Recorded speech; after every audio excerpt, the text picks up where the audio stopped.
Yeah, g'day everyone and welcome to the TryPod. We are live now on Instagram, Facebook, YouTube, and we already have some comments rolling in, which is awesome. We are here to preview everything round one besides the 0.5 games, which you saw on Sunday.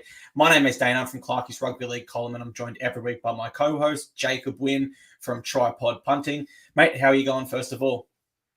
I'm a little bit flustered. Trust me, it's going to be a great show. I've got lots of key factors and insights and breakdowns to share for the 6 remaining games.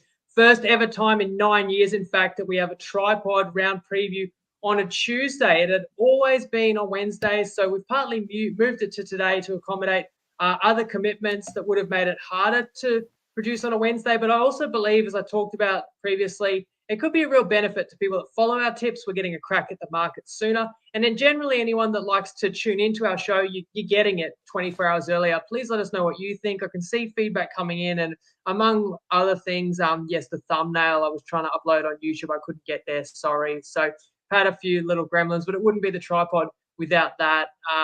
In saying all that, mate, I'm still kind of on a high off the Vegas games. Yeah, man, I mean, that's the beauty of live production as well, right? Like, we're never going to get everything perfect. We're just two battlers giving it our best shot. And, you know, when you're live, anything can happen. I think our best one last year was when I was waiting for you and you were waiting for me. And there was that awkward stare off for like 30 seconds to a minute.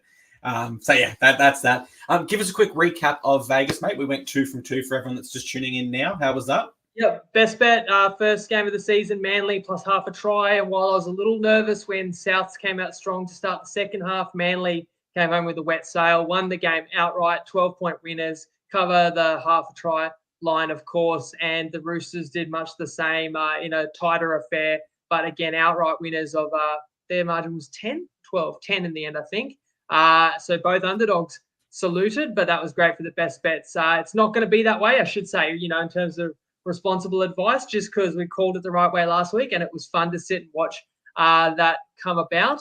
There'll be games where I get it wrong, and there'll be games where, in my opinion, I'll get it right, but we won't get the result because that's the nature of rugby league. The ball bounces funny ways. So still punt responsibly as always, because I'll be the first to tell you there's going to be bad weeks. We just hope there'll be more good ones in general. But look, Vegas, huge success, and I think it's going to really become a day on the calendar where I think like footy fans and especially punters and passionate fans can make that pilgrimage to Vegas each year or plan to. It's like, where else would you rather go on a trip to catch some NRL action? So I think that's a roaring success. I think what they need to build on in the future is bringing more Americans in. Like, why couldn't you have filled the rest of that 80,000 seat stadium with locals getting half price tickets? Give freebies out at schools, do whatever. Incorporate the Americans more in, because that's what it's all about. But it was a hell of a start. Yeah, it's a great start. As Peter V'landys said, the foundation is set now. Now it's about building the house. We can bring up your Facebook and YouTube comments on screen, so we do want to see those roll through. For those watching on YouTube, unfortunately, we're not able to bring them up yet. The software we use is a little bit limiting in that factor. Hopefully in the future they update that. But yes, a 2 from 2 start for the round. As we look for our 10th consecutive year in profit, 9 in a row so far. From what I've seen online, I've never seen another content creator track every bet to the standard you do and win 9 years in a row. So that's absolutely superb. And if you are new to our show and you are tuning in for the first time, potentially, we like to start the preview shows with the best bets, as we value your time and we know people want to get them up front and get their bets in, and then we'll lean into some further analysis as we go through game by game. So without further ado, let's roll out the red carpet, Winnie. What have you got for us this week in the way of best bets? Okay, I have 2 more best bets, and Clarky, I'll get you to type these, and then you might be able to put them on the screen. Or if you type them as a comment, I'll put it on the screen. The first best bet is the Titans minus 5.5, and that's at $1.90 on Top Sport. No Fafita, but I still feel they have the stronger pack. I look at the halves. I don't have to worry about foreign coming in injured or beat up. I know that the Dragons will compete hard. They'll try and get an ugly win. But when you're at home in round 1, it's the first game of Dez's regime, and you've got the bye in round 2. There's just no excuse to get outworked or beaten in effort areas for the Gold Coast. And it's not going to come as a huge surprise to people that I rate the Tides significantly higher than St. George and have them winning that by at least to convert a try. And then my final best bet for round 1 will be the Cowboys minus 5.5, which you can get $1.85 toppy, better, or double. Similar story in this one, that I will later line with the team that I have as clearly better than their opponent, and they're at home in front of home fans as well. And the Dolphins upset North Queensland at QCB last year, but I've no doubt the Cowboys remember that. North Queensland finished higher than the Finns last season, but really it is the home side with more to prove. Given the talent level, I think they will do so. And I'd be surprised if the Cowboys don't control this match. So I'll take them for a best bet. Clarky, I know you're going to love at least one of those. Mate, I think they're both best bets. Just confirm the line was -9.5 for both games, was it? Or did I miss 5.5. But I can type it now, and Okay. you can lead us. You keep going, and I'll get them up on the screen very soon. Awesome. Yeah, that's two great tips there. I think because we have introduced the Instagram audience as well, I should note that Winnie will give out the best bets. That's because he's got a 9-year track record of it, and I'll be completely honest, I'm not the best punter myself. But I will give out a tip, or at least I'll tell you the way that I'm leaning each game. And then if you please, you can factor that into your thinking as well, or maybe use it for your tips competition. So he's the man that wins the money. I'm the man that dribbles, but I will do my best regardless. You're the man with all the information that sets the table for us, mate, and you host us very well, steer the ship while I'm a little bit more chaotic. Captain Clarkey. Thursday night, it's the Knights v Raiders. We're at McDonald Jones Stadium in Newcastle, and the line is set at -7.5 in the Knights' favour. Now, when we go to team lists, of course, we won't have too much time to prepare this year, given we're going live almost an hour and a bit after they come out. But we know Jaden Brayley is out, so Phoenix Crossan will start at 9 there. Dylan Lucas has won that vacant back row spot from Lachlan Fitzgibbon. The halves don't change. That's still Tyson Gamble and Jackson Hastings, and Kai Pearce-Paul makes his NRL debut from the bench. For the Raiders, they've got Ethan Strange starting at 6 there alongside Jamal Fogarty. Jordan Rapiner is the fullback with Ced Chris suspended. Morgan Smithies and Zach Hosking start at back row. That's because Elliot Whitehead and Corey Horsburgh are unavailable. So some surprise changes in both sides, Winnie. I'm not sure how deep you want me to go into each of the team lists. And did you want me to kickstart our preview on each game? Yeah, I think you give us the notes you had. I'll give my handicap, and then you can wrap it. Awesome. Let me rip into it then. So the first note I've got for this one is, who can forget the last time these two met? It was in the final series last year, and it ended the Raiders' season. No doubt Ricky would have immediately circled round one and gone, this is a game that I want to get back. So I do think the Raiders will be fired up here. It was a penalty goal in the 88th minute. That was all that separated them last time. Despite this, I've got the Knights in high esteem this year, and I do think that the Raiders will drop a notch or two this season just due to the experience they've lost. That being said, the style that the Raiders play isn't a flashy style like the Broncos, what we saw last year. It's very gritty, and for that reason, I don't think their game plan changes too much despite losing some tough competitors there. Now, I can't tip them here just because the Knights have won their past 6 in a row over them, and the Raiders have lost their last 4 in a row on the road. But I can see the Raiders really hanging in here and making a contest of it, despite other indications that this could be a blowout. So my tip for this one will actually be Raiders plus 8.5. I know the line's set at 7.5. I want to give myself that converted try and penalty goal insurance there. But how are you viewing this one? So just a general advice, if people want to buy the key point, right? So, you know, 8 being a key number that it could land on, that's fine because you don't pay too much for it. So if it's $1.90 for plus 7.5, you don't want to play 8.5 for $1.70. 20 cents is too much to pay, but 15 cents max. And certainly if you could just sacrifice 10 cents and get 8.5, I encourage buying that key number, especially if you think a game could be tight. I want to go back to our season preview because it links in with team list. We said it a week ago. I would not be touching Rapana at top season try scorer at $2.10. I have still seen today Kotrich. Sorry, do we say Chotrich now? Sorry, I don't know. His name is Chotrich, but he said no one can say it right. So everyone just say Kotrick. I'm fine with that. Oh, okay, cool. Cocktrick, I'll call him then. And Savage are the 2 wingers, right? And I've still seen them both at $4.50. So I think you like either of them. That's a good season-long bet. I mean, I don't know how many tries the Raiders will score, but certainly I want to be on a winger for that market. You said it. It's a finals rematch, and it was bloody close last time around, and I believe the line was closer to 10 on that occasion. Strange stands out to me, you know, as one of the key decisions that we were waiting on by Sticky to partner Fogarty in the halves. Levi to start at 9 and Wolford not even in the 17, and that was a surprise to me. Starling on the bench there. Horsburgh is the glaring loss because the Raiders don't come in full strength. I don't know much of Smithy's game, but what I will say positively for the Raiders is you got Emre Gula, Mariota, and Mariota. Yep. I'll get there with some of these pronunciations and Pasami Solo. That's some serious punch you're packing on your bench there for the Raiders. And we know that's how they want to play. And they want to play through the front door. And I do feel like being a night game suits Canberra's playing style, but it comes back to the Knights. They're at home and they clearly are still the better team. They should be favoured by more than a converted try. I didn't expect Brayley back. Crossland was commendable last year as a converted 9. We know what the back line can do. They can bust this game open, probably be the difference. So, again, I'd tip the Knights. It felt too obvious to me to take them to cover in round 1 when I'm sure most people will be on them. If you had to pick, would you say Knights at a -7.5 line or Raiders with a plus? If you're going to press me, I will take the Knights, even though it does feel pretty chalky. Yeah, that's what I was thinking. It just seems to, like, I remember last time I came in here and said, look, there's no chance Raiders win. Just smash Knights at the line, 13 plus or whatever I said. And the Raiders shocked just there. And I'm just wondering how much Ricky Stewart, like, he seems like the sort of coach that could get his troops up for round 1 as if it's a grand final. And maybe I'm overthinking this too much, but I actually think I prefer Raiders plus in this one. But time will tell. And I tell you what, I think for this one, instead of going over the team list changes, let's do that from next round onward, just because there's so many changes to every team that we'd really drag this on. You happy with that? Exactly. There's no changes. Well, yeah, you don't need to talk about changes from 2023. Probably just anything that stands out.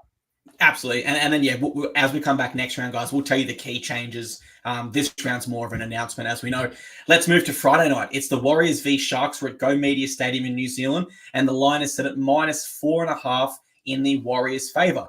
I think the Warriors will come into this one on high confidence. They trialled really well. They've got RTS back in their side now, but it's also how they beat the Sharks last year, right? This is a side they beat on 2 occasions. One was in tough wet weather conditions, which was a massive comeback, and the other was a 36-point blowout at this very stadium. So I do think the Warriors can take a little bit of confidence from that, and typically the Sharks are very poor in round 1. 2021 is the only year in the past decade they've started their season with a win, whereas the Warriors have won their last 5 in a row. We know they're very tough for New Zealand, and I do think that now the Warriors understand that they're under pressure and they have expectation this year. I'm not sure it'll work in their favour over a full 27-round season, but certainly round 1 at home, when everyone's fresh, straight off the preseason, I think they can rise to the occasion with a full house and really perform here. So my tip here would be a Warriors win and Dallin Waitani-Zelezniak to score any time because he has 24 tries in his past 19 NRL games. You like my tips there? Are you going Warriors here or Sharkies?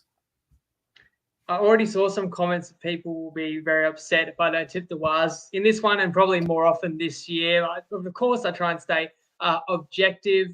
You mentioned where I want to start here. Oh, well, my first takeaway, because we partly do react to the team list, was, geez, you had a chance to get Rod straight back to the 1 jersey, but I think you're showing faith in Nickel Klukstad in some ways by saying that RTS is home this year, and Tuapiki is a live wire in his own right. Another standout to me was Jazz Tavunga, the junkyard dog. He can't squeeze into the 17. So it shows you the depth that the Warriors have. But again, you've got a size problem, I suppose. When your bench already has Lussick and Walker, you're going to need a couple other bigger bodies alongside that. But nonetheless, it's a strong Warriors side.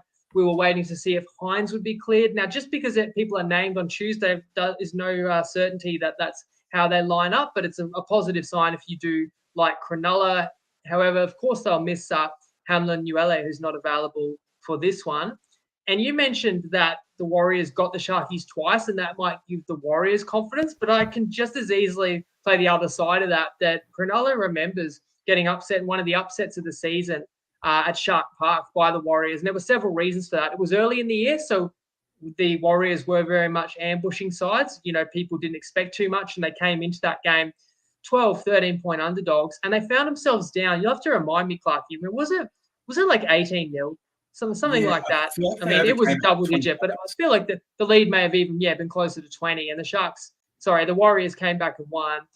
Then they played again at Mount Smart, and as you said, the Warriors towed Cronulla up, and I was on the Sharks that day for a best bet. So I won't make that same mistake again.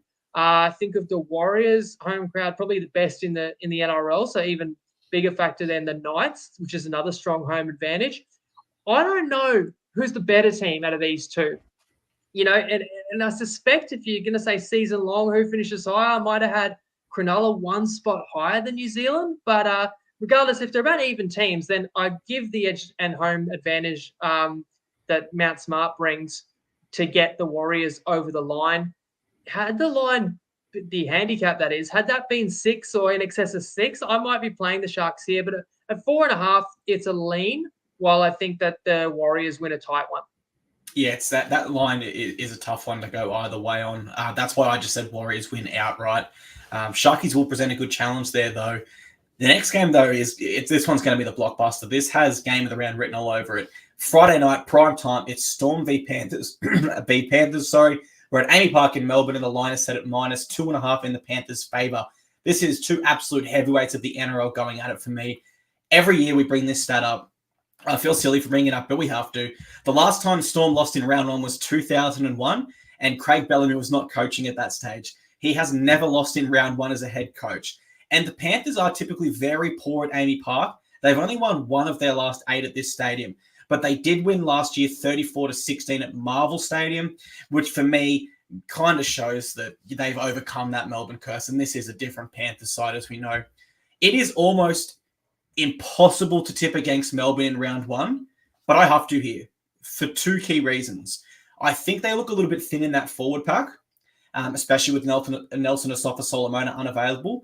And 2, if Cameron Munster is at 90% plus with that groin injury, being round 1, it seems likely that Craig Bellamy would rest him. Like, Craig Bellamy values a premiership and not injuring his star long-term over keeping a round 1 record around. I also think the Panthers get the job done for Moses Leota's 100th NRL game. My only concern here, Winnie, and I think you probably share this one with me, is the travel between the UK back and forth. How does that affect their preparation? So for that reason, I don't have anything I'm going to tip here, but I am leaning the way of the Panthers. Are you feeling the same way about this one? Epic matchup for sure. I mean, and I'm just talking about in our comments, Joe versus Keegan right now is really kicking off. Luke there as well. Where did I see Luke, who shares tips in our group now? I want to know where Luke bets. Waz -3.5, Eels -5.5. Those are great bets if you can still get them, or maybe Luke had tipped those ones earlier in the piece. And of course, as for this one, it's kind of the unstoppable force against the immovable object, because you got the team that doesn't lose in round 1 against the team that doesn't lose nearly at all, except the Panthers did lose the World Club Challenge again, and they did lose, they being Penrith, in round 1 last year on the back of losing the World Club Challenge. And that was playing the home World Club Challenge, so less disruption to prep, because you could just call it, their preseason starting a week earlier. This time, as you mentioned, they've got to come from the other side of the world. So given that this game is in Melbourne, I think plenty of people will still feel that the back-to-back-to-back champions are the more vulnerable side. And I'm sure a lot of people will back Melbourne. If it ain't broke, don't fix it. If you've backed them the last 20 years, you might as well keep going back to that well. Prior to the team list, I was really focused on, okay, are these 5'8"s, are they good to go? Munster and Luai, both under injury clouds, both named trends well, but it's not a certainty. Munster said he's going to give himself till tomorrow, right? And Luai had that off-season shoulder surgery, of course, didn't play the challenge. Last time these two met, Penrith steamrolled the Storm en route to grand final and en route to winning their 3rd straight comp, as we know. But prior to that as well, don't forget, the Panthers rolled Melbourne at Amy Park, and it's worth mentioning that was without Nathan Cleary too. So I will actually still tip Penrith, though there are plenty of reasons to like the Storm. For me, it's kind of on the footy field. The biggest advantage is the middles. Leota, Fisher-Harris, and Yeo against Kamikamica, King, and Liero. It's a big difference, especially without Big Nelson there. I couldn't quite get onto the Panthers for a best bet. This line has leaked out a little bit. I think it's because, and Tristan's going to chime in as well, but I think it's because there's more doubt about Cam Munster than anybody else. So the line might be preempting that. But, if it's a 1.5 line, I probably do play Penrith, full disclosure. 3.5, given the Storm's prowess in round 1 and being at home, and given, what is Penrith's preparation. I mean, they lost in round 1 last year. It didn't affect them winning the comp. So it isn't like do or die. And in some ways, it might mean more to the Storm because they got pumped the last couple of times they played Penrith. So again, argument for both sides. But we can still get you a tip in this game because Amanda Cool, who is fresh off picking Brooksy. Now, mind you, on our show, he picked Brooks' first try scorer, which didn't hit, but they also had him $7 anytime try scorer. Pretty juicy. Not a bad call, and I'd love to know who he's going this weekend. Hey everyone, it's Nicole from Wiki. Hope you guys enjoyed Vegas. Look, I'm going to go straight into it, guys. Nathan Cleary to score a try anytime. He's paying $4 on Top Sport. Absolutely love that. He's up against Cam Munster, who could potentially be out on the Storm left side, with Joe Chan, who's a rookie, next to him. So I love Cleary as a pick. He's also, including finals, I think he's scored in the last 4 or 5 games in a row. His career strike rate would have him just over $3 to score a try, about $3.35. So love that. Google Weekly Tree, check out our Discord, data tools and content. Good luck, please punt responsibly. And if you followed our same gamers on the weekend, I'm sure you loved it. We got up with 2 10-1 same game multis. Loved Vegas games on Sunday. Good luck, guys. Enjoy. Good stuff from Nicole there as always. And yeah, I think he is right. I was thinking that as he was giving the Nathan Cleary tip. So he scored in the World Club Challenge. He scored in the grand final. I believe he scored in the last 2 finals before that as well. So he is on a bit of a hot run at the moment. I guess my final 2, I've got 1 point and 1 question for this game. My point that flows onto your point is, yeah, last time they had the World Club Challenge and round 1 both at Bluebet, their home stadium, and lost both. This year, they've got it in overseas in the UK and then Melbourne. So it's a lot more travel and disruption there. Question number 2, this line actually has already moved to -3.5 since we made that graphic, as you touched on. If Cameron Munster is ruled out, do you then jump on Penrith? And if you do, what minus amount are you looking for there on the line? Yeah, if he gets ruled out and you find out the second that happens, you hit Penrith. You don't ask any questions. But the market's sharper than ever, and the bookies are more aware and attuned to this information. So the reality is, within a minute or 2 of that news, this line is going to be 5.5 and probably juiced to the minus as well. Would I instantly play that? Not necessarily, because you still have the downside that like Luai could be out later in the week. But in any case, I lean Penrith. I lean them today with the possibility of Munster out, and I would definitely lean them if that's confirmed. Awesome. Yeah, I guess it just really matters what the line moves to in that case. And this game, we will have a same-game multi for, as we announced last week. Better are back on board, which means you can expect a Friday night same-game multi every single week, created custom by none other than Winnie, who had at least 1 winner, paying $7 every single month of the season in 2023. So it was a very, very profitable market for us. If you're looking for more punting-related previews, Better also brings you the Fox Sports Lab on their YouTube channel. If you want to check out Better and need an account, follow the link in the show description, then get in touch with Winnie. As an important reminder, what are you really gambling with? For free and confidential advice, call the number or visit the website in this show description. Looking forward to what you cook up there. I guess we can expect a lean to Penrith. And maybe even a Nathan Cleary try there if we're back in the cool. But let's move on to Saturday Arvo. It's the Eels v Doggies. We're at CommBank Stadium in Sydney, and the line is set at -6.5 in the Eels' favour. Eels v Bulldogs, great rivalry since the 1980s, really. I expect a real physical game here, actually, where I think the Eels are going to be desperate to write a new chapter based on their very poor 2023 by their standards, whereas I think the Doggies and all their new recruits will be desperate to not only impress their fan base, but their new coaching staff, teammates, etc. We expected a lot from the Doggies last year in round 1. A lot of people were tipping them, and then they got thumped by Manly by 25 points. The following week, they went to Melbourne and beat the Storm by 14. So it's tough to get a read on the Bulldogs, how they start a season this year. I will say Cameron Serrato is a fantastic defensive coach. We know that from his time at Penrith, but their attack does remain a worry. They do have some better recruits now, which could spark some attack, but their spine is still building together of Marnie, Burton, Hutchinson, and Taff. There's half their spine's new, and we knew Marnie and Burton couldn't quite get them over the line for too many points together last year. So how that spine integrates together, I don't think it immediately transfers into points for the Doggies. I think it will long term. And I do think they've got solid defense, as I touched on earlier. So for this one, I think the Eels win. How much is my question? Their backline also seems a little bit short of X Factor and spark. You know, you got someone like Morgan Harper, who was relatively unwanted by other clubs at centre, and we know Mike Acevo was suspended on that wing. Therefore, my tip in this one, I'm going to play the unders in this game. Most places have that around 38.5 points. What are your thoughts on that one? Do you see this one being a bit of a low-scoring contest, or you haven't thought about that too much? It's very hard to predict in round one. There's an argument that, the attacks aren't crisp yet, but I always feel like in the last 10 minutes of each half, in round one, particularly in the early rounds, the match fitness just isn't there. There's no substitute for true match fitness. So I feel like you're always vulnerable to kind of those softer tries, those late breakaway tries that can hurt you. But it depends. Yeah, again, depending on the matchup. I mean, I'll talk about Para, why I would pick them to win. They've got quite a lot of continuity in that spine. You still feel like they probably would execute. But on the other hand, the Bulldogs have got a lot of changes, which probably helps you under.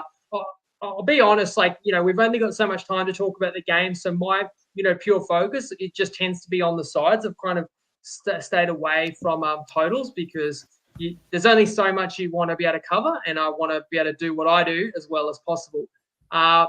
Now we find out with the lineups that Crichton is the highest paid centre in the game. I did say in the season preview, I think Critter should be your fullback. That's where you want to unleash him. But if Taff has impressed him enough, given him enough confidence that he's going to get that nod, it is not like Crichton can't impact a game from centre. So the fact that you also are giving Crichton the honour of leading the Doggies out at CommBank, it should be a positive overall for the Dogs that they feel like they've upgraded 2 positions from last year. It's a tough game for me because I think both these clubs will have a good campaign, and I also have no doubt they're both determined to start strong. We know that the horror start for the Eels last year and Canterbury struggled a lot last season. It does make more sense to me that Para can find their feet quickly. It's talking about that minimal change in the squad, whereas for Canterbury, it's like new halves combo, new fullback, new captain, new lock. You can certainly see people saying that after the game. It'll take time with the Bulldogs. So if you can predict what people will say after the game, you might want to have a bet on that before the game. So I did really lean to Para. It's funny because I picked both the underdogs in Vegas, and this weekend I seem to be leaning to a lot more of these favourites. So I gave the Eels strong consideration for a best bet. I get that little bit more nervous when that line is beyond the key 6 points. And what I have to take into account in round one is that to a degree, you expect the unexpected. We don't know. And the thing that we don't really know is which clubs are fitter. You don't know for sure who's had the harder preseason, and it could just as easily be the Bulldogs, and then you're not going to feel so crash hot about Para. So I will certainly tip the Eels for a win. I'll try and always tell you guys who I'm tipping. And certainly if I don't have a best bet, then it's fair. You can assume I'm taking the favourite at the line, because if I thought the underdog was going to win, they would have been my best bet. So I tipped the Eels, but with no bet here. Yeah, it's a tough one, this one. And you actually have made me kind of backtrack a little bit on my unders call.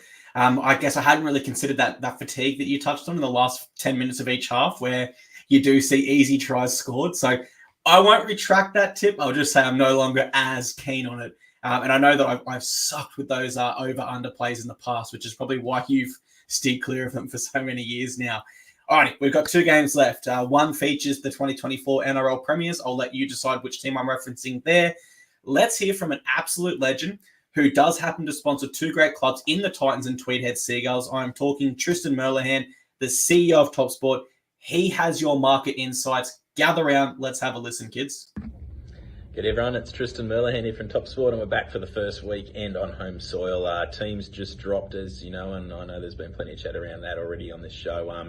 Obviously the ones we were looking out for were those rumours around Cam Munster and just making sure Jerome Luai came back in for that Panthers Storm game. They've both been named, which I think you probably expect it to be the case. There are backs on that extended bench though, so probably still one just to monitor. No Brayley for the Knights, and also away from that, I think it was probably pretty much as expected who we thought would be out and who we thought would come in. So nothing that's really changed the markets dramatically after those teams had dropped. Just looking at the movements since we opened the market, the Warriors have gone 3.5 out to 5.5. Panthers game's gone in and out. It was 3.5. It shortened into, I think, 1.5 after the World Club Challenge, but then just on the back of these rumours surrounding Munster and also Nelson out as well, it has seen them move out to 3.5 again. So we'll see if that moves back a little bit now. I suppose once we get absolute confirmation surrounding Munster. The other moves seen Parramatta jump over that key line, 5.5 to 6.5. The Dragons have been specced on the back of their solid trial against the Tigers, and the Titans probably not going as expected against the Eels, and then the last game's been pretty solid. So looking forward to a great game of footy. Can't wait for the action back here on home soil. And of course, if you're having a bet, make sure you do it responsibly, and hope you enjoy round one. Thanks, guys. Lovely. Thank you very much to Tristan there for that clip and his support of the show. We will have a mixed matchup for you shortly. Saturday and I'll night. just follow on from Tristan because we didn't hear from him on the recap, but he did tell me the bookies lost, or Top Sport lost on the first game. There were more punters on Manly. However, they made it up on the second game. There were more people liking Brisbane and people loading the overs after seeing 11 tries in the first game, the total still being under 4. And I was saying the same thing. In fact, I actually played an overs multi. So I didn't load up on the overs. I had it locked in at a good price. It didn't play out that way. So I was wrong in that advice that, let's go for more of the same first game to the second. It didn't work out, and that was handy for Toppy. And since Tristan gives us market insights and talks about market moves, I'm just curious. Let us know, have any of the three best bets, have they moved the market at all? We're kind of used to having a little bit of an impact, but I feel like these days the lines are firmer than ever. Just let us know in the comments, are those lines, are they all still 5.5, $1.90 or $1.85 in the Cowboys case? Mate, only rugby league could go overseas to Las Vegas, where everyone has hammered the unders because we're playing on a smaller field, produce 11 tries, and then have grand finals from last year lose in a unders game. It's just, rugby league is so unpredictable, and that's why we all love it. Saturday night, Titans v Dragons, Seabus Super Stadium, Gold Coast. The line is set at minus 5.5 to the Titans. That's because the bookies don't know I'm going there live, though. Expect that line to go more, minus 49.5 in the Titans' favour. Winnie, I'm going Titans 13 plus, and I know our listeners last year said, can you please stop, asking Clark his thoughts on the Titans? He's so biased. But in all seriousness, I am actually very confident we start well under Des Hasler. I think we started in really strong fashion. Yes, you can make the same point for Shane Flanagan at the Dragons being a new coach, but I do believe our roster to be more experienced and more settled and just generally more strong.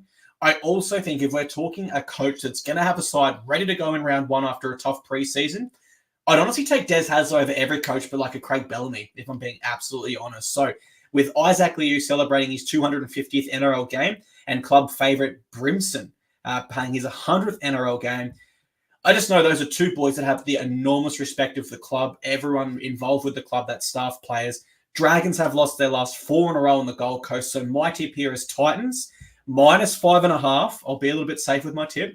And Alofiana Khan Pereira, anytime try scorer. He scored 20 in his past 23, and he scored in the All-Stars also. You love the Titans as well. I love you. Tell me how you are seeing this one. Oh, I love you too, man. Thanks. I want to address a comment I saw from friend of the show, Kyle Gordon, and because I wanted to interpret it. Surprised you didn't tip Eels minus 5.5 as you had strong consideration. Minus 6.5 AOB. What's AOB? Adam O'Brien. Is it meant to be ATB across the board? To be honest with you, Kyle, if Eels was 5.5, I probably would have played it. Did I miss a 5.5? I thought it was 6.5. And I talk a lot over the years about like that. That's a difference, and that's the difference between a bet and a no bet for me. But feel free to clarify that if I didn't completely answer your question there. As for this one, it's cool that we get the matchup with the old familiar coaches who are both premiership winners, no less, in new landscapes. Of course, Des up against Flano.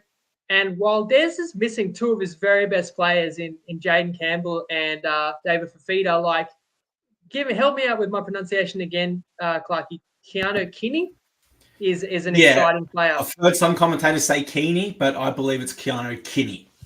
Kinney, exciting player on the rise. I don't actually think you lose a lot. The game is going towards speed, and he has that in abundance. And look, Fafita you can't replace, but great to see both for more back. It just seems to me that Titans have that more class that can win this game. I'm expecting big things from Brimo in the centres there. The front row are rep players. And a non-injured Kieran Foran, as I mentioned before, helps negate probably the class that the Dragons do have in their halves. But I don't want to knock St. George a lot because I can see them coming in, and I'm sure the game plan's going to be high completion, no errors, discipline, lean on Hunt's kicking game. We don't beat ourselves. That's going to be the Flano DNA. We want to out-tough our opponent. But I just think if you look at it more broadly, like the Dragons know this will take time. Every club can come in and say our goal is finals, sure. But like the Dragons don't believe they're a club that can be winning finals games. It's going to take a fair while. Whereas I just feel, and maybe I'm drinking the Kool-Aid, I know people will say that, but the Titans look around their locker room and don't see why they shouldn't be playing finals this year with the talent they've got and still to come in. And the factor as well that having the bye in round 2 does you no favours long term, but you've got to use it to your advantage early. And when you know you're off in round 2, you've got to win at home as a strong favourite against, like, you know, one of your perceived easiest opponents of the year. You've got to do it. And not to mention the Dragons nearly beat the Titans at home last year. That was a memorable finish there. And the Dragons did smash the Titans early in the year last year too. So I just think the Gold Coast has to pour it all out and really treat it as a must-win. You know, excite the fans that so that they keep coming back this year. And I do believe the Titans will be too strong for St. George. Yeah, we went 1-1 against the Dragons last year. They had the bye in round 1, so they were just a little bit too fresh for us in round 2. No, they smashed us there at their home ground, and then we got them. Toby Sexton's last ever touch in a Titans jersey was him scoring to win us a game, so that's a nice moment for him. But you can already see the comments. There's some controversy here. Some people love the tip, and some people say we are dribbling. And you know, but notice fine. the comment I've got on the screen as we go into the final game of the round. Up to 6.5 now. And what were they at originally there? 5.5 best bet, you know, half an hour when I said it. Yeah. Half an hour ago when I said it, yeah. Thank you very much, Shane, for that, because I'm about to read out the information for this game. Sunday Arvo, we've got Dolphins v Cowboys at Suncorp. The line is set at -6.5 in this one. Suncorp Stadium, this will be a big game, a great Sunday afternoon. So I'm really torn on this one, Winnie. I made a bold call early this year that I think the Dolphins will beat all their Queensland rivals at least once. They play them all twice, so they've got a good opportunity to do that. The next time these two sides meet is in round 9 in Townsville. So if I'm going to go with my bold call, I've got to tip the Dolphins here, right? Because they're going to be a better chance in round 1 at home than they will likely be in round 9 at Townsville. Now, we don't know injuries, suspensions, etc. or form, but I'm going to have to stick with my call. They were brilliant last year in round 1 at Suncorp. Both sides are missing a great middle forward due to ACLs, unfortunately. I'm talking Tom Gilbert and Cohen Hess there. But if I must be honest, I think that hurts the Dolphins more than it hurts the Cowboys. You know, someone like Thomas McKaylee scored 2 tries in the trial, and even with Cohen Hess out, he's still not in this Cowboys 17. So I honestly don't feel too strongly to even lean towards the Dolphins here, let alone tip them. But I've got to go on based on my bold prediction in the preseason. So it is... it's fins up, baby, in this one. And I know you'll like to hear that because you are a Dolphins fan. But from an analysis perspective, who do you prefer here? Yeah, it pains me to say that I'm on North Queensland in this one. And I was proven wrong by my own side on more than one occasion last year, including round 1. Didn't see that win coming. However, I just think North Queensland does have too much class. And I hope I didn't confuse anyone at the top, but talking about the fact that the Dolphins upset the Cowboys at QCB last year. What I meant by that is that the Cowboys may feel they owe them one to beat the Dolphins at home. I know that the Cowboys did get them back later in the year, but still, I just think there is a real desire to prove themselves to be more similar to the side we saw in 2022 because the squad is really not much weaker. And if anything, some players should have gotten better since then. So I think the Cowboys have a lot more to prove. Whereas you go back to that, the Gilbert injury is just massive. And when you look at big game players and key position players, I mean, I can look, if we include the lock position as part of the spine, then I can look at the Cowboys spine and say Drinkwater, Dearden, Robson, Cotter is 4 Origin caliber players, with the only one that hasn't played Origin yet being Drinkwater, who I think is knocking on the door. And if you did the same for the Dolphins, you'd argue Hammer and JMK. But that's a difference of kind of 4-2. Not to mention some of the stars in the back row for the Cowboys as well. It's really hard for me to see how the Finns would win this one. So under a converted try, I was happy to go North Queensland's way. And I'm not sure if you had anything else on this game. Otherwise, if we're wondering where's the mixed matchup, well, I've tied that one into the 2 best bets. Have you got anything, or shall I share that? Roll into the mixed matchup. I'll finish my thoughts after. Yeah, cool. So when I like 2 favourites, I can't do a traditional mixed matchup because I can't play like Titans against Dolphins or Cowboys against Dragons, because of course they would be expected to win. But what I am going to do is put my 2 favorite teams together and take the Titans and Cowboys to win 13+, but it's a combined 13+. So their margin 13+. You can even have one lose and one win. If one loses by 2 points and the other wins by 16 or whatever. So that's how that one works. And you're getting more than a double up price at 220. You can have up to 200 on that with Toppy. If you do need a Top Sport account, use the code TP Live. And I don't feel like I have to explain that one much further when I've already stated my case for each of those being a best bet in their own right. I think each is winning 6 or more. There's a likelihood that we're going to get 13+ between the 2 of them. Yeah, if our best bets win in the fashion that you think they will, then certainly that mixed matchup plays right into that. And you're essentially giving yourself another free win almost there. I mean, if the Titans win the way you said, then we might be catching points with the Cowboys in the second game. So that's how it goes. Anyway, we'll know how many we need the Cowboys to win by to bring it home, obviously. If the Titans win by 50, like I joked, then we'll be hitting up Tristan for an early payout. That's for sure. No, but and also, I actually was going to make the point that even though you do go for the Dolphins club, we should get up some like NFL jerseys that say like TryPod Football Club, because you always say the TryPod is my team before, the Dolphins. I'm not afraid to tip against my best team. I'm here for the punters. So that will be something really cool. Maybe we can wear it on the stream.